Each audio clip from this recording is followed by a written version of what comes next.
Bismillahirrahmanirrahim. Assalamualaikum warahmatullahi wabarakatuh. Innal hamdalillah nahmaduhu wa nasta'inuhu wa nastaghfiruh wa na'udzu billahi min syururi anfusina wa min sayyiati a'malina. May yahdihillahu fala mudilla lahu wa may yudlil fala hadiya lahu. Asyhadu an la ilaha illallah wahdahu la syarika lah wa asyhadu anna sayyidana Muhammadan abduhu wa rasuluh arsalahu bil huda wa dinil haqq liyudhhirahu 'ala ad-dini kullih walau karihal musyrikun. Shadaqallahu azim. Amma ba'd. Hadratul mukarramin, para alim, para ulama, para asatidzah, para sesepuh bini sepuh yang saya muliakan, wabil khusus Al-Mukarram Bapak Kiai Haji Ahmad Wahyudi SHMH beserta Ibu Nyai dan seisi keluarga yang saya muliakan, hadirin dan hadirat, kaum muslimin dan muslimat yang dirahmati Allah, anak-anakku sekalian, para santriwan santriwati Az-Zikra yang saya banggakan. Puji dan syukur alhamdulillah, pada pagi hari ini kita sekalian masih ditakdir oleh Allah bisa hadir di majelis yang mulia ini dalam keadaan sehat walafiat, dalam rangka thalabul ilmi fardhatun ala kulli muslimin wal muslimatin. Salawat dan salam semoga tetap dilimpahkan oleh Allah Subhanahu wa taala kepada junjungan kita Nabi besar Muhammad sallallahu alaihi wasallam, kepada seluruh keluarga beliau, seluruh sahabat beliau, dan seluruh umat beliau, termasuk kita sekalian yang hadir di majelis ini sampai hari kiamat nanti. Amin Allahumma amin. Bapak Ibu jamaah sekalian yang dirahmati Allah, pengajian kita pagi hari ini sebagaimana biasa tadi diawali dengan iftitah dan khatmil Quran 30 juz yang telah dilaksanakan oleh tim Az-Zikra. Kita berdoa mudah-mudahan beliau para qori senantiasa diberikan kesehatan oleh Allah SWT dan amaliyahnya selama ini diterima oleh Allah SWT dan dibalas oleh Allah dengan balasan yang lebih sempurna lagi. Amin Allahumma amin. Acara yang kedua, laporan infak yatim, tadi sudah disampaikan oleh Bapak Sri Widianto Sarjana Hukum. Acara yang ketiga, pembacaan ayat-ayat suci Al-Quran. Alhamdulillah tadi sudah diwakili Ananda Hidayat dengan membaca tahfidz juz pertama. Mudah-mudahan bacaan tadi diterima oleh Allah SWT dan kita sekalian yang mendengarkan senantiasa dirahmati oleh Allah Subhanahu wa taala. Bapak Ibu sekalian, kaum muslimin muslimat yang dirahmati Allah, menginjak acara yang keempat, acara inti pengajian kita pagi hari ini, yaitu penyampaian mau'izah hasanah oleh Bapak Kiai Haji Ahmad Wahyudi SHMH. Insyaallah akan menerangkan surah Hud ayat 75 dan surah An-Nahl ayat 120. Monggo sarang-sarang kita ikuti dengan seksama, karena ini Al-Quran yang kita kaji, maka tetap berlaku wa idza quri'al qur'anu fastami'u lahu wa ansitu la'allakum turhamun. Apabila kamu sekalian dibacakan Al-Quran termasuk pelajaran di dalamnya, maka fastami'u lahu, dengarkan, wa ansitu, dan diamlah. Mudah-mudahan kita sekalian dirahmati oleh Allah Subhanahu wa taala. Al-Mukarram Bapak Kiai Haji Ahmad Wahyudi SHMH kami sumanggaaken. Allahumma sholli ala Muhammad.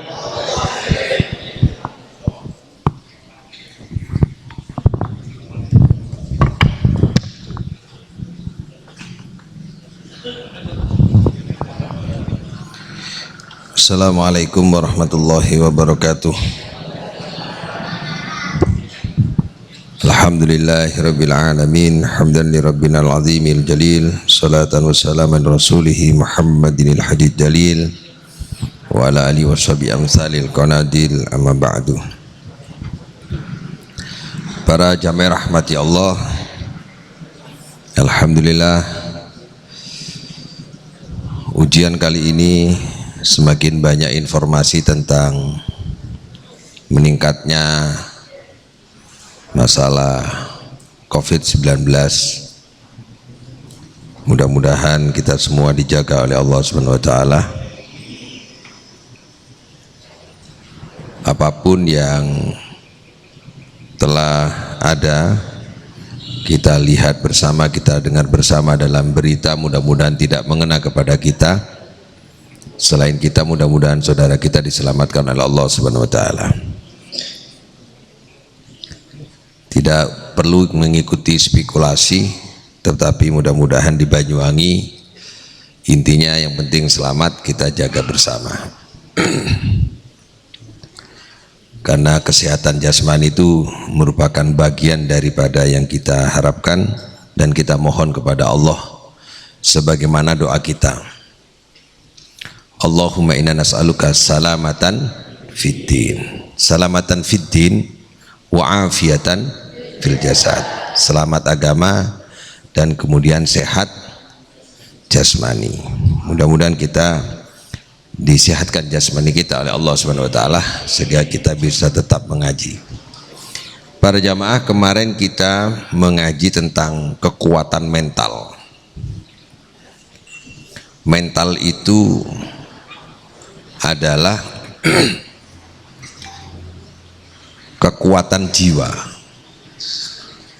Kita harus tuntas mendefinisikan makna dari berbagai kata yang sering kita dengar. Ada kata karakter.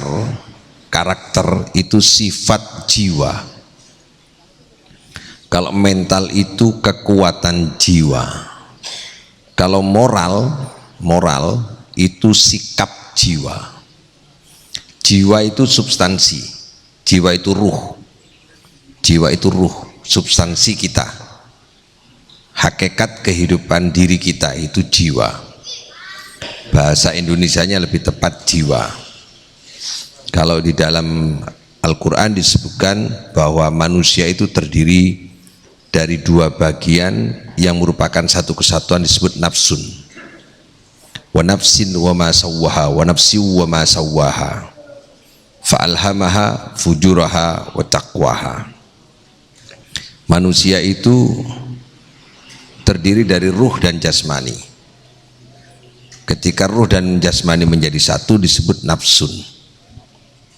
Kalau terpisah sendiri namanya ruh, kalau terpisah sendiri namanya jasad. Makanya orang yang terpisah dengan ruhnya disebut mayat. Ketika jadi satu disebut nafsun. Ketika berpisah disebut maut. Saat berpisah disebut ajal. Ketika ruh kembali disebut wafat. Ini ketika kita mengatakan mental berarti kekuatan jiwa. Jiwa umat Islam itu la khaufun alaihim wala hum yahzanun. Tidak pesimis menghadapi masa depan dan tidak cemas terhadap masa lalu. Itu jiwa, itu mental seorang muslim. Wala tahinu wala tahzanu. Tidak lemah dan tidak cemas. Jadi orang mukmin itu tidak boleh pesimis menghadapi kehidupan. Tidak takut terhadap kemiskinan. Tidak bangga terhadap kekayaan. Biasa-biasa saja. Karena yang dibanggakan, yang hanya bisa dibanggakan adalah Allah Subhanahu wa taala. Para jamaah rahmati Allah, kita diberi potensi.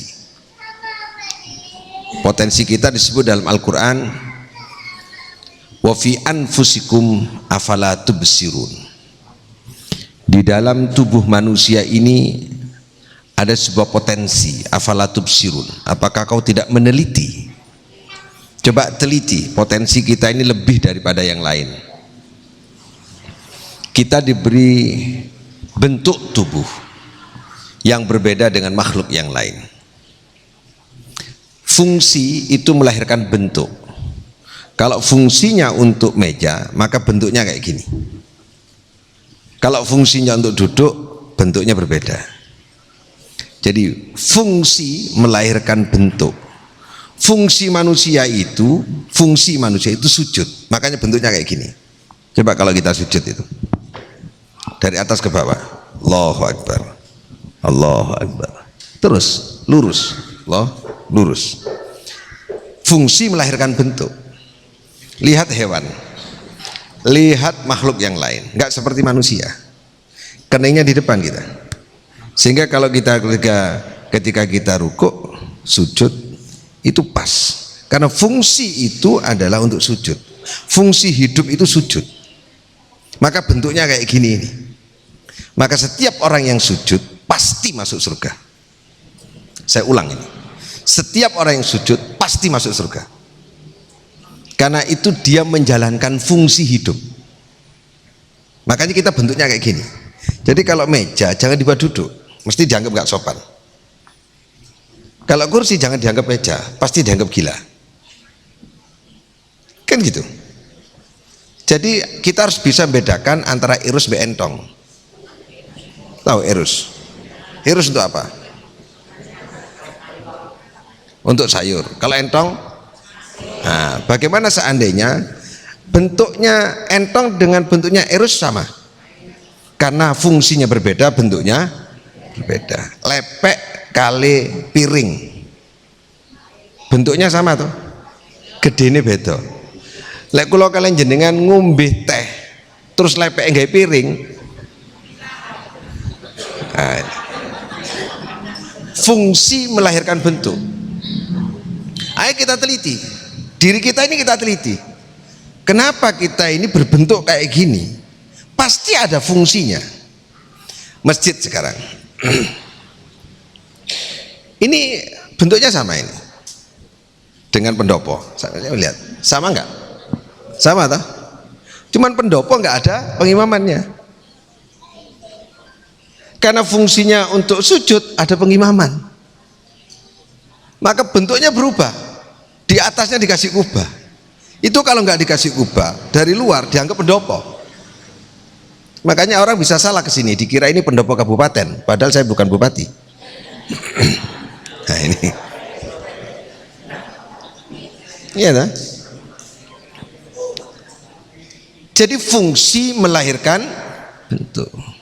Coba teliti, kita ini lihat bentuknya kok gini ya. Kita kalau berbalik nggak bisa ini, nggak bisa ini, nggak bisa. Karena memang fungsinya untuk maju kita ini. Fungsinya untuk sujud. Ketika kita sujud 1, 2, 3, 4, 5, 6, 7, cari yang bisa seperti ini, nggak ada kecuali manusia. Maka disebut fi ahsani taqwim.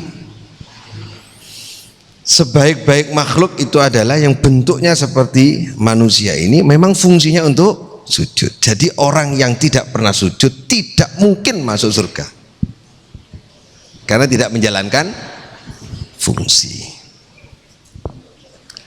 Bisa diterima nih? Oke. Mudah-mudahan kita bisa menjalankan fungsi kita sesuai bentuk kita. Itu para jamaah rahmati Allah. Nah, apa kaitannya dengan mental?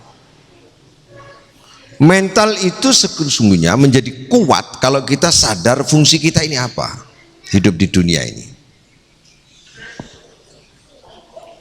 Maka Allah menyebutkan, menyampaikan di dalam hadits qudsi, khalaqtuka lil ibadah. Aku menciptakan kamu itu untuk ibadah.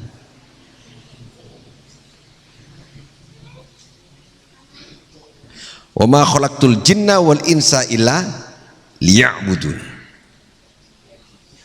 Itu fungsi memang. Fungsinya memang ibadah. Kunci ibadah di mana? Kunci ibadah di sujud. Isinya sujud itu apa? Doa. Doa. Pangkalnya doa apa? Alhamdulillah. Jadi kita ini ngaji sebenarnya hanya menjalankan fungsi, agar kita itu bisa memaksimalkan fungsi. Mobil roda 4 sedan, terus dibuat ngangkut sayuran, cocok enggak? Ya, yang cocok pickup. Nah itu.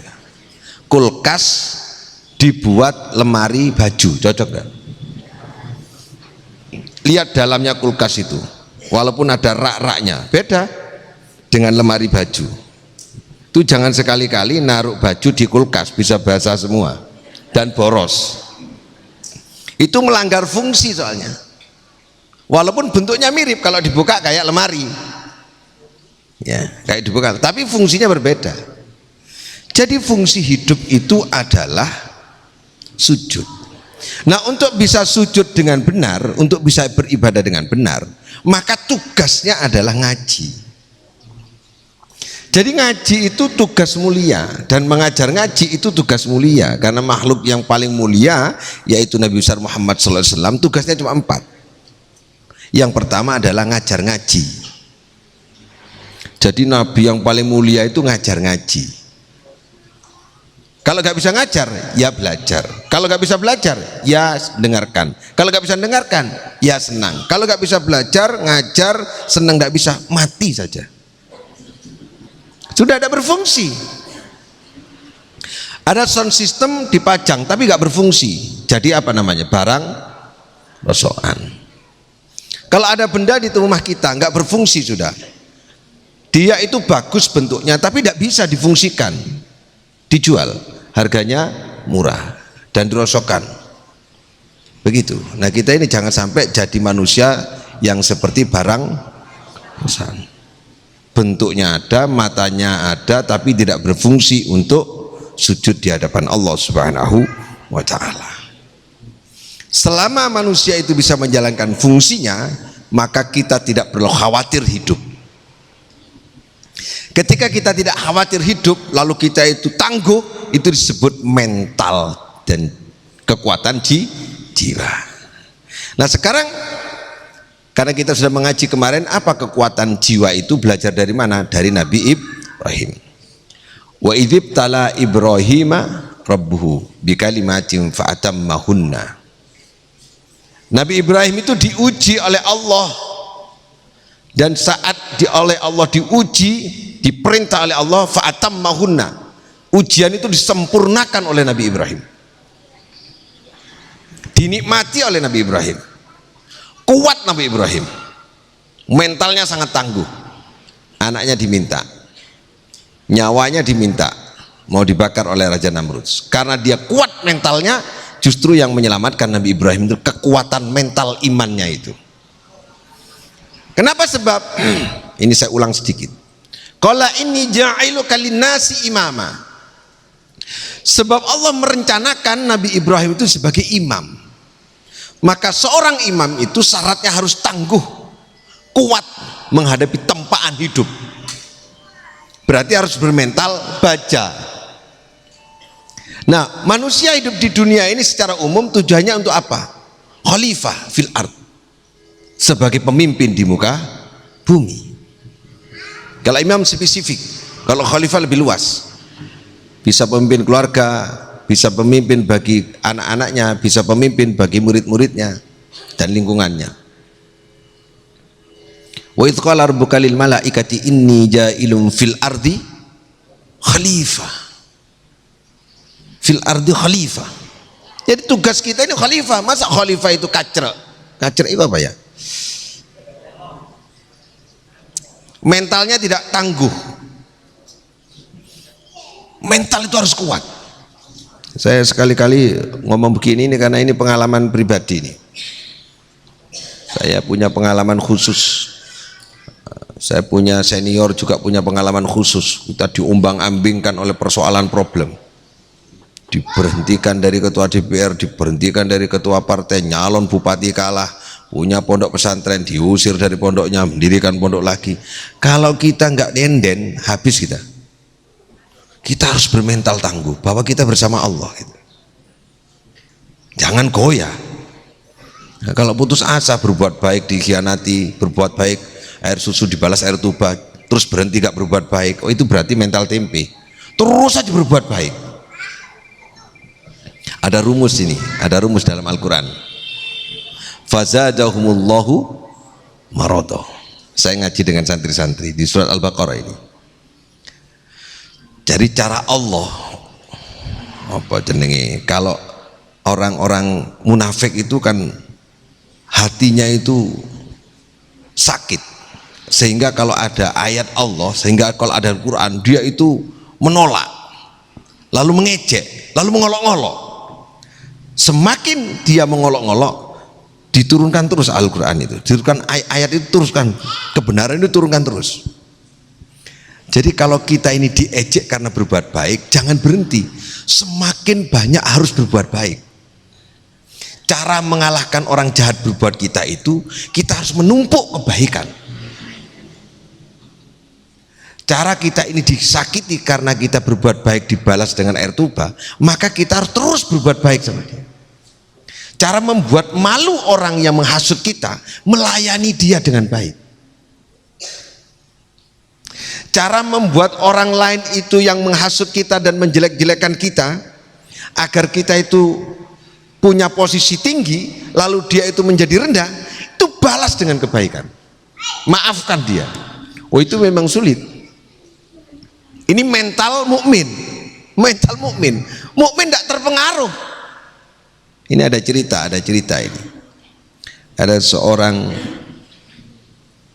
kiai, saya ini dikirimi oleh anak saya malah. Ada seorang kiai ngajar ngaji begini, punya muridnya itu mukasafah, bisa melihat sesuatu yang tertutup. Jadi kelihatan Pak Ayub, yang tertutup itu kelihatan, hijab itu kelihatan. Ternyata dia melihat gurunya itu ada tulisan celaka masuk surga, masuk neraka, celaka masuk neraka. Jadi gurunya yang senang ngaji, orangnya senang sodako, sabar, patuh itu, dia melihat itu adalah dia orang yang akan dimasukkan neraka itu. Muridnya itu memang bisa melihat gitu. Suatu saat muridnya nggak datang ngaji, nggak ngaji lagi. Didatangi oleh seorang guru ini. Hei muridku, kenapa engkau kok tidak ngaji lagi? Ditegur nggak jawab, ditegur nggak jawab. Takut kalau disampaikan itu membuat tersinggung gurunya. Akhirnya dipaksa cerita. Gini guru, saya ini karena bisa melihat sesuatu yang gaib itu, yang tertutup itu, tabir itu dibuka, ada tulisan di atas kepala guru itu bahwa guru itu orang yang akan dimasukkan neraka. Gurunya tersenyum. Kamu baru kapan taunya? Kemarin waktu pengajian terakhir. Aku sudah 40 tahun yang lalu tahu.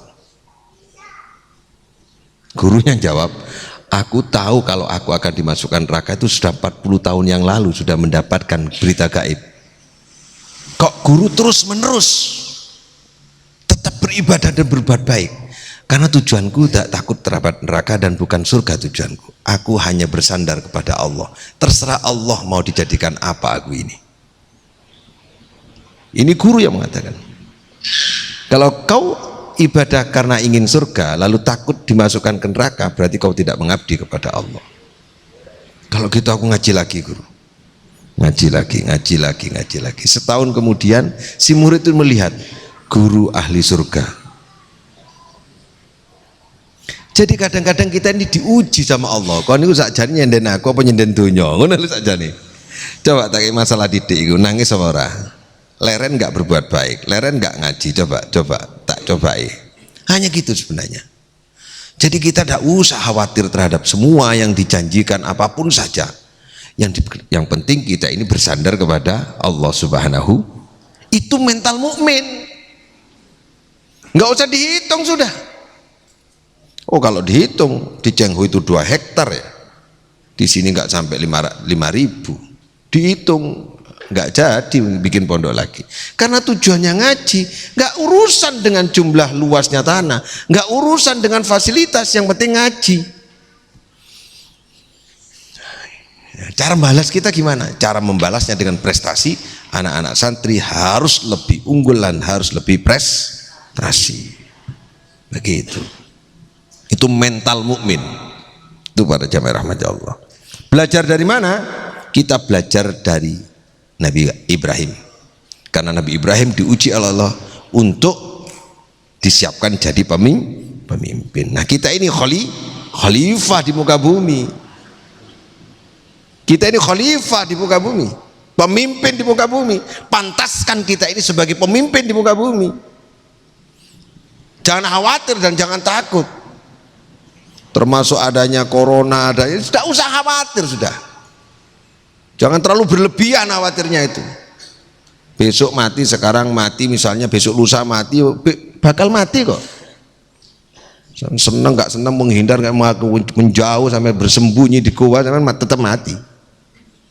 Jadi apapun yang terjadi, yang penting kita ikhtiar. Yakin dengan ikhtiar, jaga kesehatan, jangan sombong, jangan menantang.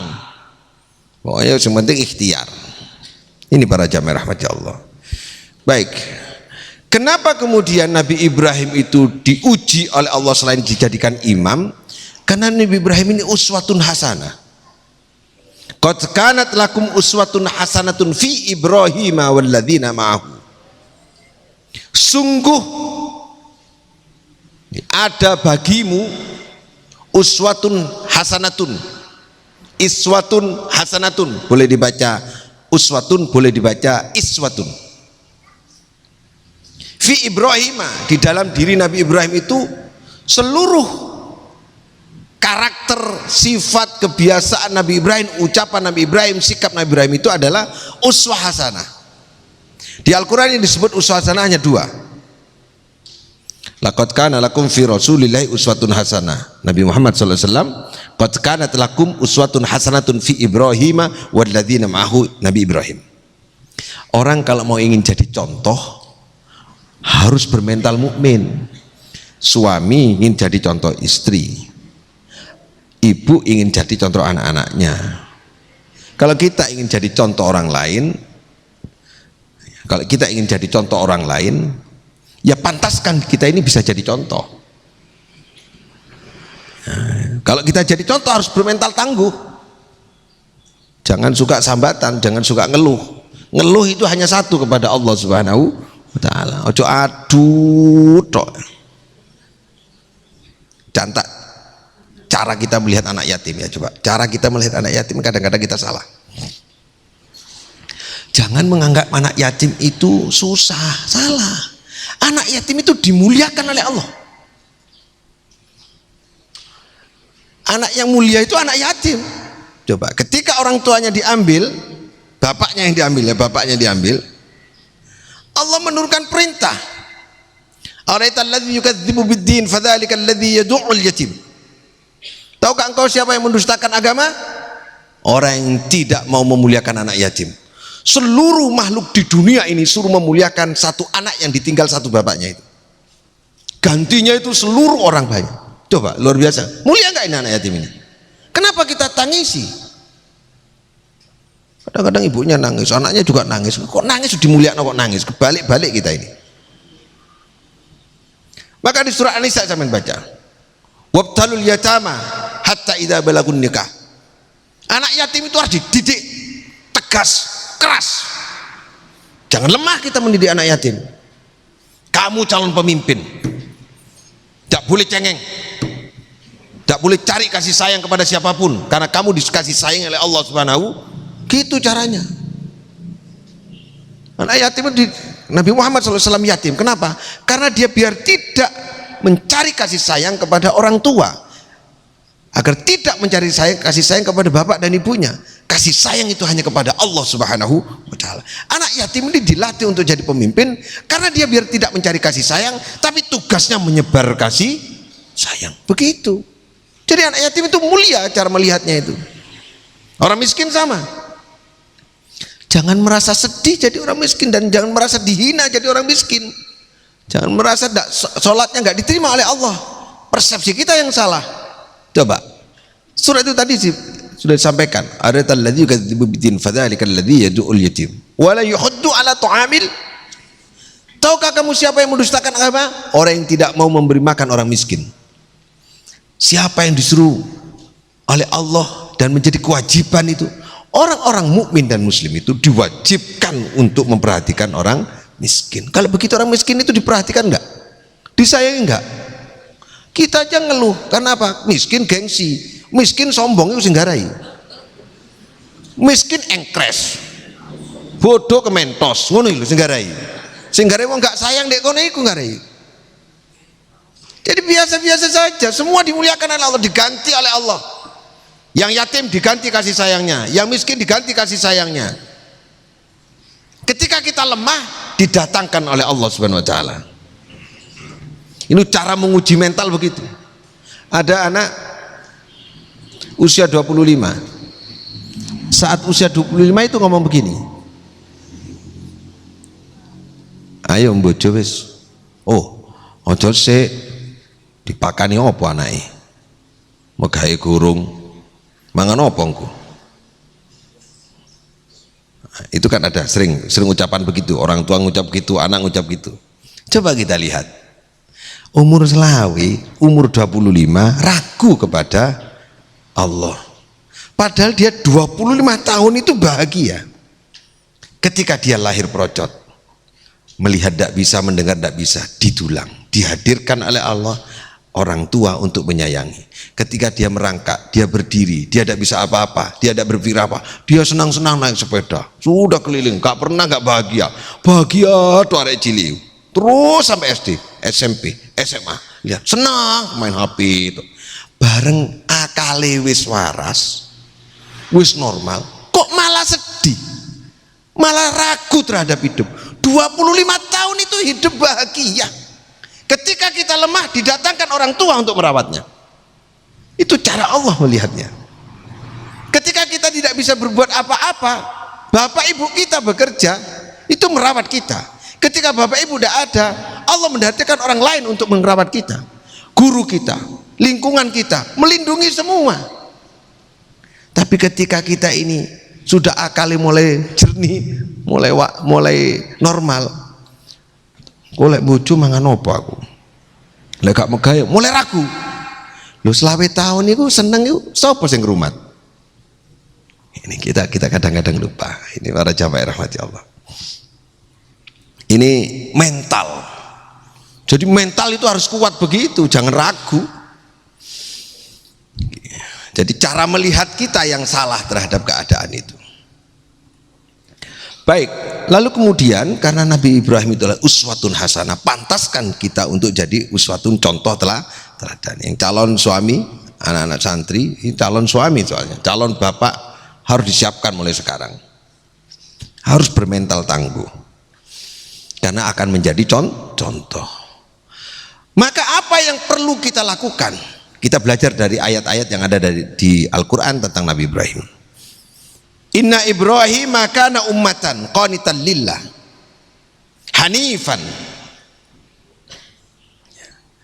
Sesungguhnya Nabi Ibrahim itu adalah ummatan. Coba.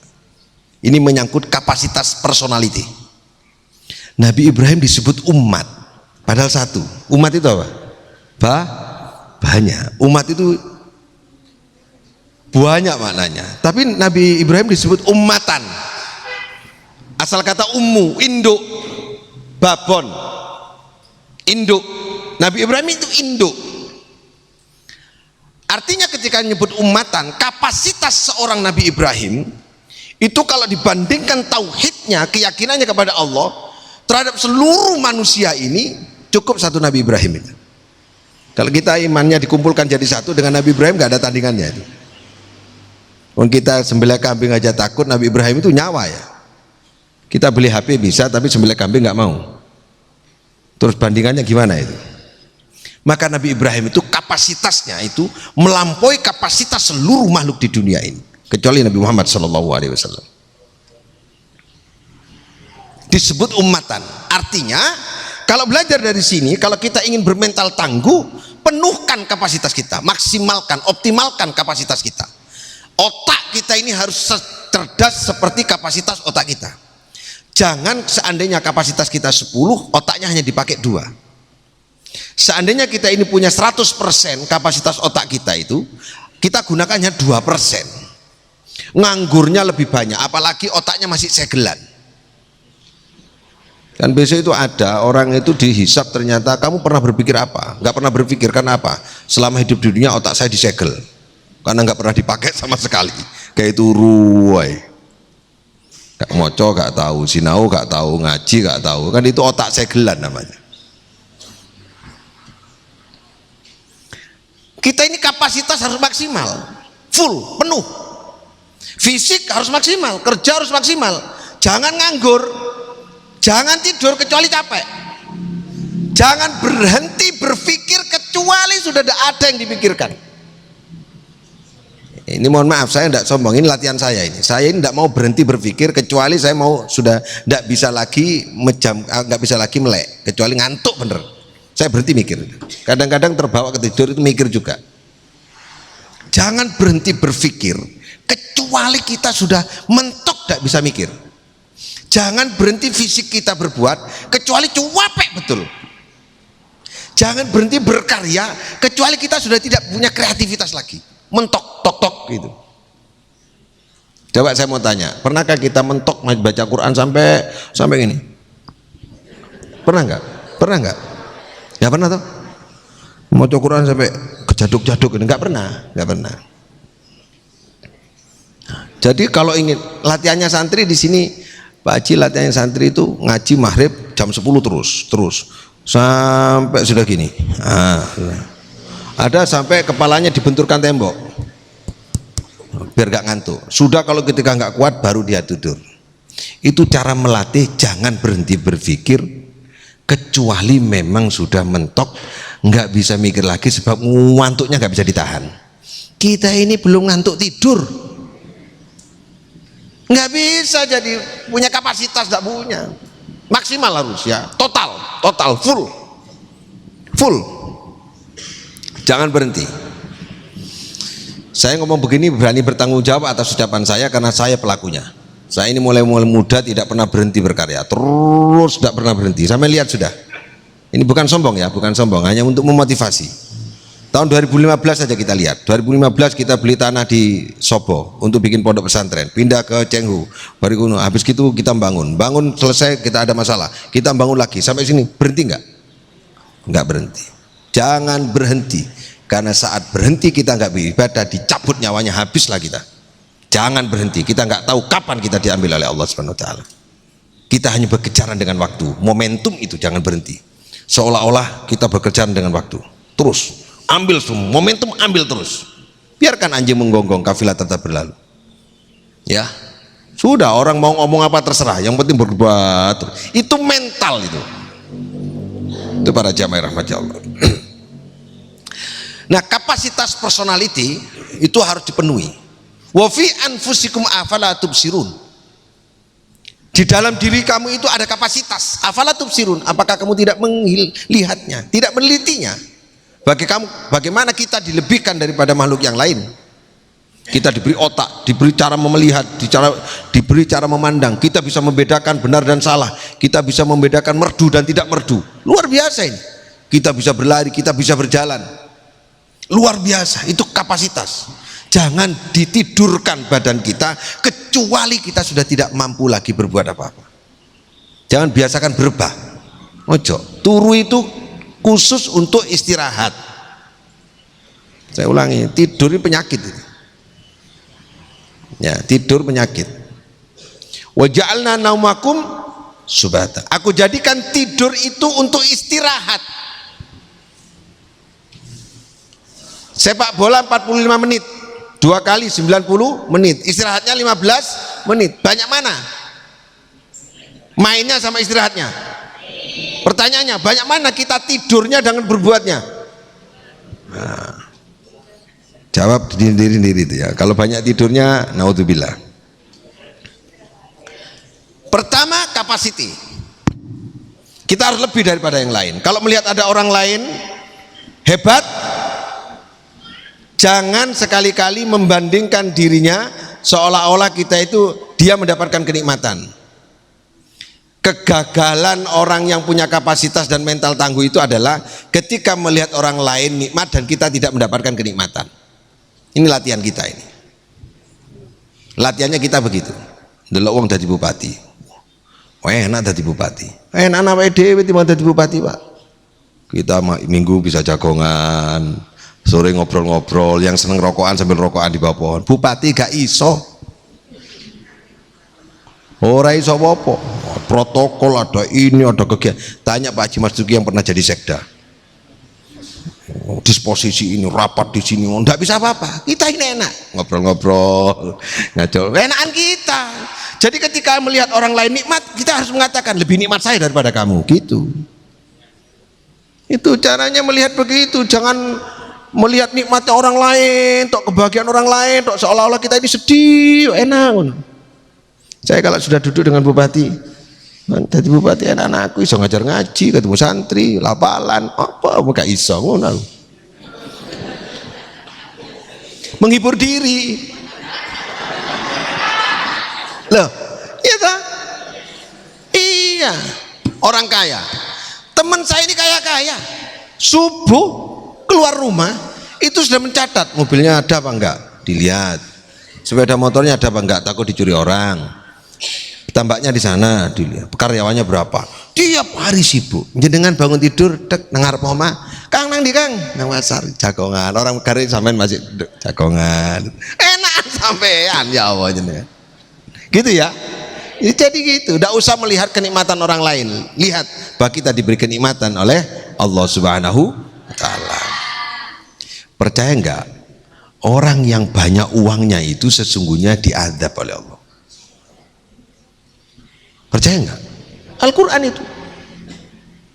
Fala tu'jibka amwaluhum wala auladuhum. Coba kamu buka surat At-Taubah ayat 55. Tak tayangkan di sini. At-Taubah 55. Innama yuridullah liyu'adzibahum. Sesungguhnya aku itu memberi kekayaan pada mereka untuk mengazab mereka fil hayatid dunya. Sudah. At-Taubah ayat 55. Sudah? Nah. Coba ini. Maka janganlah harta dan anak-anak mereka membuat kamu kagum. Kagum kepada orang kaya nggak boleh. Sesungguhnya maksud Allah dengan itu adalah untuk menyiksa mereka dalam kehidupan dunia dan kelak akan mati dalam keadaan kafir. Wong sugih ku disiksa. Kok wong sampean miskin bingung iki lho apa? Cara melihatnya Quran aja. Maka kalau ingin kaya tidak disiksa, gunakan kekayaan itu untuk ibadah. Al-Quran loh, bukan saya loh ya. Sesungguhnya Allah bermaksud untuk menyiksa mereka dengan kekayaan itu di dunia. Sibuk pengajian gak sempat, iki gak sempat, ono urusan iki, ono urusan gak sempat soalnya. Siksa Anda itu. Sampean melihatnya nikmat toh. Allah melihatnya sih. Nah, kita menggunakan persepsinya dengan apa urusan persepsi Allah. Nah, gitu. Itu mental mukmin itu harus begitu. Nah, jadi kalau melihat sesuatu yang enak, ya, deal. Nah, saya bilang sama santri saya, asli ya, kitab yang kamu pelajari ini, ini nggak laku di masyarakat. Gak iso gawe golek duit ini. Ini nggak laku di masyarakat ini. Saya bilang gitu sama santri saya ini. Santri saya tanya, kenapa Bi kok nggak gitu? Terus kamu untuk apa belajar ini nggak laku ini?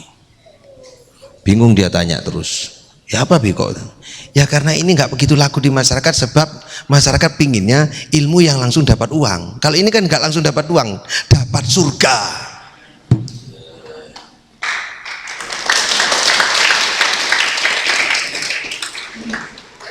Masyarakat kita kan pinginnya, kenapa kalau bahasa Inggris, wah anakku iso bahasa Inggris, bangga gitu. Anakku jurusan IPA, bangga gitu. Iya toh? Maka kita harus mengatakan, aku hafal Fathul Qorib. Harus begitu calon surga kok.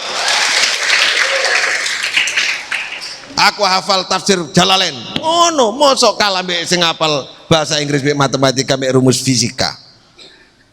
Kalau dia bisa mengatakan saya bangga karena bisa bahasa Inggris, kamu harus bangga mengatakan saya hafal Fathul Qorib. Oh,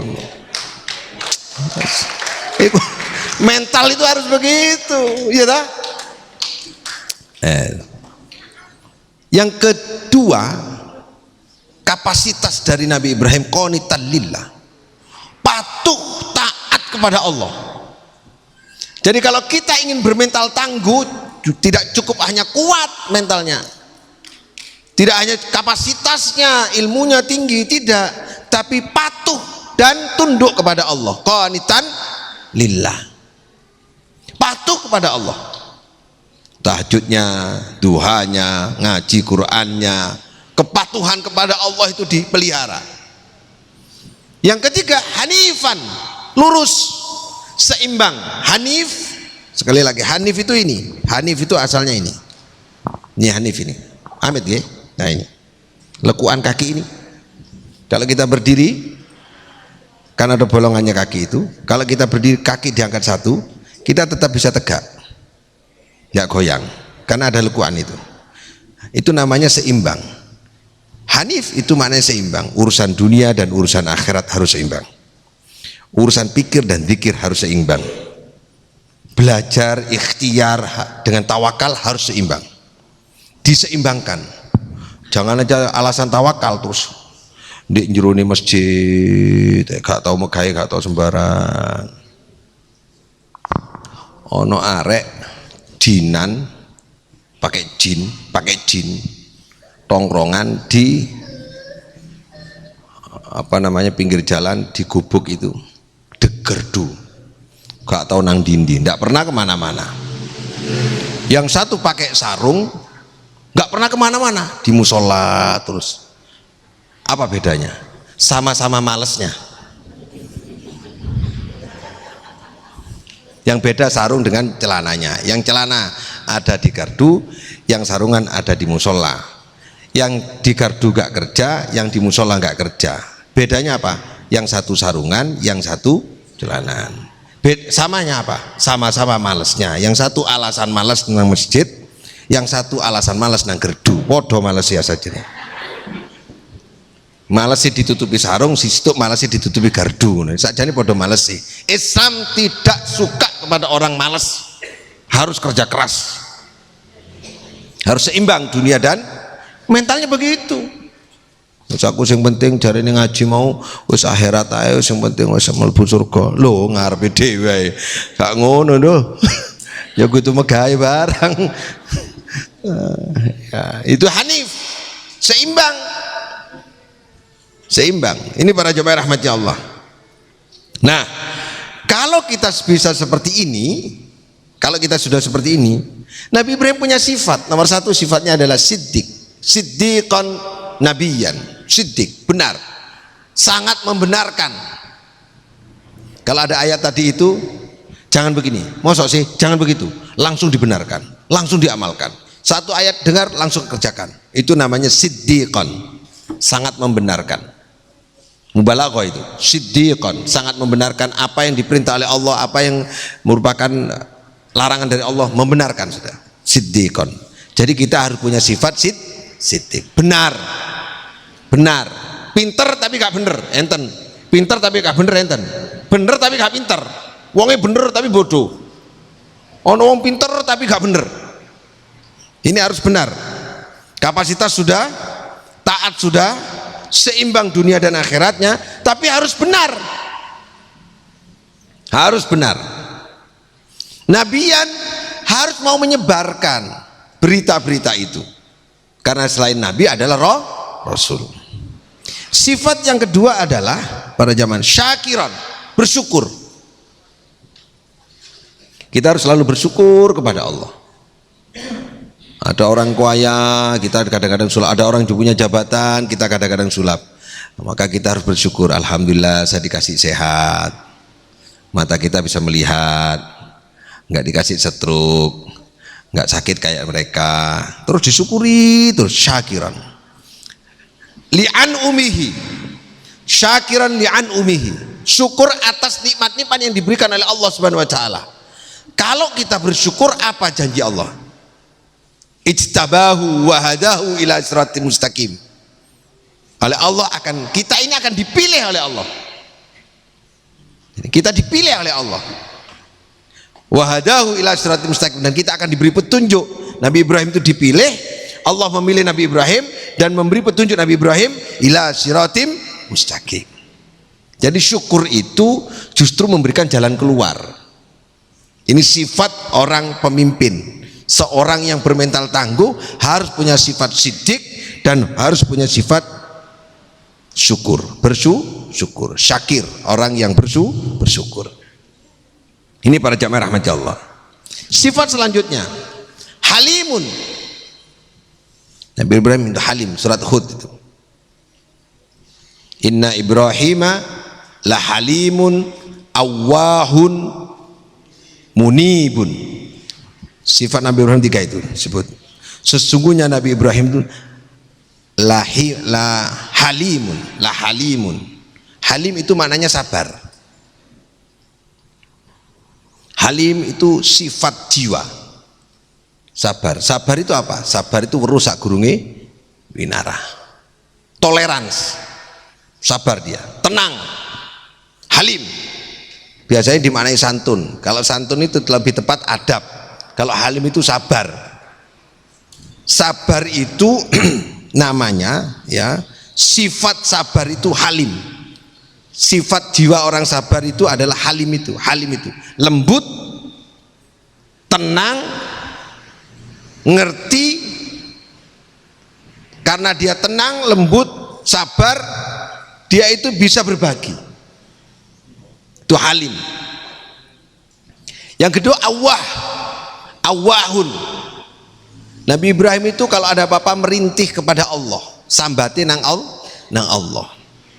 Jadi sambatnya kepada Allah Subhanahu wa ta'ala, enggak sambat kepada yang lain. Itu awah. Munib,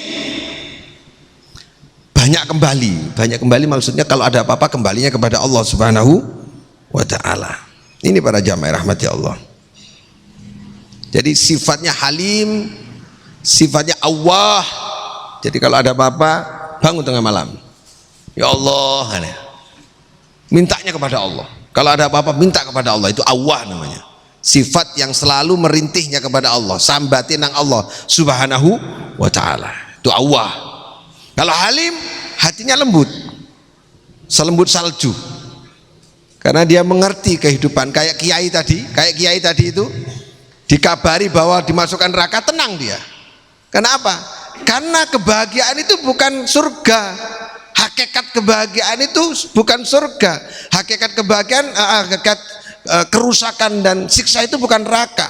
Tapi hakikat kebahagiaan itu adalah kita bertemu dengan Allah Subhanahu wa ta'ala dan mendapatkan rahmat dari Allah Subhanahu wa ta'ala. Kalau kita mendapatkan rahmat dari Allah Subhanahu wa ta'ala, surga pasti dikasih. Karena dia mengerti kuncinya surga itu di rahmat Allah Subhanahu wa ta'ala, maka dia mencari rahmatnya dan tidak perlu khawatir dengan nerakanya. Contoh, Nabi Ibrahim dapat rahmat dari Allah ketika dibakar oleh Raja Namrud, maka api itu panas apa dingin? Dingin, karena ada rahmat. Karena dia mengerti tentang rumus kehidupan, dia halimun. Nah itu, halimun itu mengerti rumus kehidupan, itu halim akhirnya. Contohnya ngeten lah, kalau kadang-kadang beracara jadi pengacara itu moro-moro sing situ gegeran nesu. Karena kita tahu masalahnya, kita senyum-senyum aja. Bab ben ngamuk kono, sakjane gak ngono. Ngoten. Kan ngoten toh? Kayak kita ini kan tahu rumusnya pemerintahan Banyuwangi itu. Gegeran sing kono ngene, sing kono ngene. Kene lah entek entuk ujung-ujungane lak ngene. Ngerti kan? Karena ngerti kita tenang aja karena sudah ngerti. Kalau kita mengerti rumus kehidupan itu disebut halim. Halimun itu adalah orang yang mengerti rumusnya urip. Awah itu hanya tahu bahwa tempat sandaran, tempat merintih, tempat memohon, tempat sambat itu bukan tetangga, bukan mertua. Ini ada apa-apa jangan sambat sama mertua, itu justru jadi masalah. Didik wong tuae, didik wong tuae. Akhirnya suaminya marah karena apa-apa ibu, Merintih itu bareng-bareng nang Allah. Ini ceritanya ada orang merintih kepada Allah Subhanahu wa taala. Dik, ayo nggo bengi tangi. Njaluk nang Allah, mosok melarat terus. Wis njaluk bengi, jam 2 malam bangun Pak Ayub. Doanya panjang sekali. Di tengah-tengah doa dibahasakan Indonesia sama suaminya. Ya Allah, kula pingin duwe omah gede ya Allah. Sing mburi bojone amin. Mari ngono. Ya Allah, muga-muga kula duwe mobil ya Allah. Mosok numpak sepeda terus ya Allah, pingin duwe mobil. Kula pingin duwe sawah, mosok selama ini jadi buruh tani ya Allah. Pingin duwe sawah dhewe ya Allah. Pingin muga kaji ya Allah. Amin terus, amin amin. Amin amin amin amin. Pun waktu ndonga ngeten iki malaikat munggah. Terus sing lanang noleh nang sing wedok, ya apa Dik? Mas kira-kira dikabulno apa enggak ya Mas? Mudhun maneh malaikat. Lah kon ragu ya gak sida wisan. Aku wis ngomong munggah sakjane, tapi kon ragu gak sida wis. Kita kalau merintih harus total bahwa Allah pasti memberi gitu loh. Jangan diralat, jangan distabilo. Wis kan ya Allah, muga-muga enggak ada mobil kathah. Iki kira-kira dikabulno apa enggak ya ngono. Ini para jamaah rahmat. Itu disebut Allah. Allah sambatnya teng Allah. Munib bukan munif ya, kalau munif calon wakil bupati, calon bupati kemarin. Munif ini orang yang banyak kembali. Jadi apa-apa dibalik nang Allah, apa-apa dibalik nang Allah ngoten lho. Ada masalah, balik nang Allah. Inna lillahi wa inna ilaihi. Apa-apa inna lillahi. Inna sesungguhnya kami, harta kami, nyawa kami, semua milik kami ini adalah lillah, milik Allah. Semua lillah, semua lillah, semua lillah, itu namanya munib. Itu para jamaah rahmati Allah. Yang terakhir, seorang pemimpin selain mentalnya tangguh, punya kapasitas, punya sifat siddiq, punya sifat syakir, punya sifat halim, punya sifat awwah, punya sifat munib, maka dia harus berpikir generasi. Harus berpikir generasi. Bapak harus berpikir anaknya, pengganti bapak. Ibu juga harus berpikir penggantinya ibu. Harus berpikir generasi. Coba Nabi Ibrahim dalam doa, dalam ayat yang kemarin kita baca itu ya. Wa idzibtala Ibrahim rabbuhu bikalimatin fa'atammahunna. Qala inni ja'iluka linnasi imama. Qala wa min dzurriyyati. Yang dipikirkan, ya Allah, kalau saya dijadikan pemimpin, anak-anakku tolong ya dijadikan pemimpin juga ya Allah. Rabbi habli minas sholihin. Yang dipikirkan generasi di bawahnya. Nabi Ibrahim kemudian berwasiat, wassa biha Ibrahim, ya baniya innallaha astafa lakumuddina fala tamutunna illa wa antum muslimun. Nabi Ibrahim itu berdoa kepada Allah dan mewasiatkan kepada anak-anaknya, ya bunayya, ya baniya, ya baniya innallaha astafa lakumuddin fala tamutunna illa wa antum muslimun. Nabi Ibrahim berpikir generasi selain anak-anaknya, cucu-cucunya.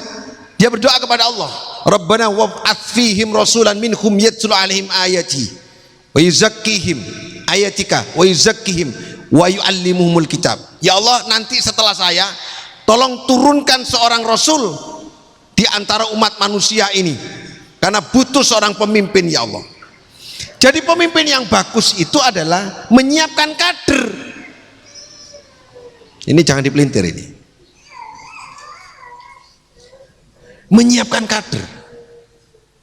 Makanya kenapa pondok ini ada, saya ingin ada kader. Bukan hanya anak saja, orang lain, anak orang lain harus jadi kader. Qala la yanalu ahdidz zalimin, ahdidz zalimin. Aku tidak akan memberikan dan tidak akan mengabulkan janjiku itu kepada orang yang zalim. Siapapun, berarti gini, siapapun walaupun bukan anak kandungmu Nabi Ibrahim itu, Kalau dia tidak zalim, maka aku jadikan pemimpin. Sama dengan begitu. Makanya kita punya pondok pesantren, punya sekolahan, punya generasi di bawahnya karena amalan ini. Jadi ibu-ibu, bapak-bapak, siapkan generasi kita di bawahnya. Saya ngajar ngaji, ibu yang menitipkan. Itu sama dengan menyiapkan generasi. Saya ulangi sebelum saya tutup, mental seorang mukmin itu tidak cukup hanya punya kekuatan dan kepercayaan saja. Harus membentuk kapasitas pribadi dan punya sifat sidik, syakir, halim, awwah dan munib. Selain itu, kita harus siapkan generasi setelah kita. Saya ulangi, harus disiapkan generasi setelah kita, dan itu beratnya luar biasa. Beratnya luar biasa menyiapkan generasi itu. Anak waktunya pingin main HP. Ada yang kemarin datang ke sini. Anu Pak Haji, anak kula ajenge kula mondok ketemu mriki dengan syarat pokoknya saged beto HP lho. Kurang apa-apa wis syarat. Ada yang datang lagi, Bi, anak saya mau saya titipkan sini, yang penting bisa futsal. Loh, kok futsal? Jadi orang tua ini enggak ingin melihat anaknya itu sedih karena kehilangan HP. Orang tua ini takut sedih anaknya karena tidak takut nggak bisa futsal. Awas loh, ketika kita nggak keras hari ini kepada anak kita akan menangis di masa depan. Ketika hari ini kita keras sama anak kita dan anak kita menangis, dia akan tersenyum di masa depannya. Awas, hati-hati, saya ulangi ini Pak. Kalau kita nggak keras hari ini sama anak kita, maka kita harus siap-siap melihat anak kita merintih di masa depannya. Dia akan menangis di masa depannya. Tapi kalau hari ini kita melihat anak kita seolah-olah dipaksa dan menangis hari ini, dia akan tersenyum di masa depannya. Anu Bu, aku susah sekolah ngaji, gak tau mandeki abiku ngaji terus. Wah, anu bapak ngono. Kon kudu ngaji terus. Wah, anu buka kuat aku stres. Iya wis beno ngono. Loh, saya ada orang tua begini. Saya nggak muji ibunya Dina ya. Dina santri saya itu ke sini. Dina itu sambat. Anu Bu, aku nang Giri, SMA nih Giri. Tugasnya gak mari-mari Bu. Gak kuat aku Bu ngaji abiku maghrib gak iso wis, gak iso diganggu wis. Gak iso ngarep tugas jare ini, kata Dina. Itu ngajinya jam 9 Bu. Aku kos ae wis Bu, aku sekolah gak. Apa kata ibunya? Kon timbangane ngono gak usah sekolah, ngaji tok ae. Aku gak sekolah-sekolahan wis. Pokoknya kepentingan ngaji. Wah, tegas. Apa yang terjadi? Ya, ngaji terus anaknya. Ada lagi Reza. Ngamuk bapaknya. Anu Pak, aku gak kuat Pak. SMP 1 Pak. SMP 1 itu favorit. Ngaji ini penuh. Kadang-kadang absen BAP ku ngaji ku mendekati sekolah Pak. Jam 5:30 baru selesai. Keburu-buru anak-anak. Telat-telat. Gurunya sampai tak telepon. Santri saya kalau terlambat harus dimaafkan karena ngaji. Wah, itu Reza bingung. Bapaknya marah. Tak kampleng kok lek ngaji. Ngono e. Bapake. Lah itu bapak yang bagus itu. Iya le, timbang anduk wis kon aku ndelok awakmu kok lungset kabeh raine. Wis kon gak usah ngaji wis, sekolah ya wis. Aja nemen-nemen. Lah nangis sampean besok. Mental tempe iku sing garai susah bapake mbek ibuke. Nek bapak ibu tak gegeri lek ngene. Saya alhamdulillah Pak, semua santri sini nggak ada orang tuanya yang berani memanggil anaknya untuk pulang, itu nggak ada, karena masih tak bilang anak ngaji kok diajak pulang. Nggih pun, mboten usah pun. Ayo wis, nek gak tegas ngene bapak wis. Besok lek wis tuwek, wis gede bener ya. Tibakno coba aku sabene gak ditegasi. Ada lagi namanya Nisa itu. Aduh Pak, saya punya santri namanya Nisa, tobat saya. Pulang kamu pulang. Tak suruh pulang Pak, tak suruh pulang dah. Sampai pulang ke rumahnya, ibunya telepon. Mboten pun Bi, pokoknya kudu ngaji, wis leren sekolah lek gak ngaji. Sing Nisa teko. Kok balik kamu? Biar sudah Abi dimarahin tidak apa-apa, yang penting sama Abi tetap dimarahin tidak apa-apa aja deh. Nah ini cocok ini. Ada yang cuma diambil HP-nya wis ngambul mulai terus bapaknya teko. Anu Bi, anaknya kasihan saya Bi. Mulai. Sampai mental tempe ini. Nggak boleh punya mental tempe, kita ini mau meraih surga. Oh, meraih surga kok dengan leha-leha tidak bisa. Sepakat nggih Bu nggih? Allahumma shalli ala Muhammad. Mudah-mudahan kita menjadi bagian dari bagaimana kita menguatkan mental, punya sifat siddiq, punya sifat syakir, semua sifat halim, punya sifat awwah, punya sifat munib, dan kemudian kita menyiapkan generasi kita sebagai pengganti kita lebih baik daripada kita. Saya sangat senang sekali apabila santri saya lebih alim, lebih pinter, lebih hebat daripada saya.